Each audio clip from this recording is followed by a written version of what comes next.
যে মুসলিমের মধ্যে একতা উঠে যাচ্ছে। আজকে সমাজে সবচেয়ে বেশি একতা হচ্ছে একটা কারণ, সেটা হচ্ছে আলেম ওলামাদের কারণ।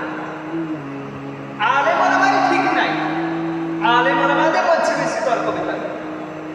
আরে মিয়া, আমি সেই সমস্ত ওস্তাদদের সাহেবদের বলতে চাই, তোমরা যারা আলেম ওলামারা যদি তোমরা তর্ক বিতর্ক করো, আলেম ওলামারা যদি তোমরা ঝামেলা করো, এতে জ্ঞানের ভান্ডার হওয়া সত্ত্বেও, এতে জ্ঞান অর্জন করা সত্ত্বেও কেন তোমরা তর্ক বিতর্ক করছো? তোমরাই যদি তর্ক বিতর্ক করো তাহলে বাইরের মানুষ কি করবে? তোমাদের থেকে তো শিক্ষা গ্রহণ করবে। সম্মানিত হাজির, তাই আমি সেই সমস্ত আলেমদেরকে বলতে চাই, ও সাহেবগণ, ও আমার ওস্তাদগণ, তোমরা যারা আলেম ওলামাদের মধ্যে তর্ক বিতর্ক করছো, দ্বীনের মধ্যে ফিতনা সৃষ্টি করে বেড়াচ্ছ, সাবধান হও। তোমরা কি জানো না যে আলেম ওলামাদের দিয়ে সর্বপ্রথম জাহান্নাম উদ্ভাবন করা হবে? যদি তোমরা জেনে থাকো তারপর কেন এটা কাজ করছো?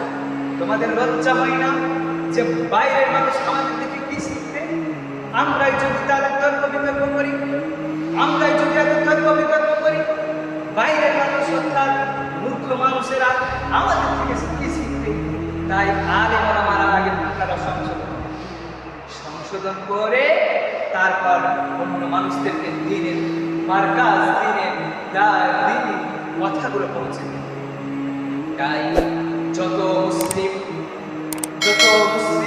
মানুষেরা রয়েছে সমস্ত কিছুকে বাতিল করে একতা পোষণ করুন। একতা পোষণ করলে দুনিয়া তো ভালো থাকবে, আখিরাত ভালো থাকবে।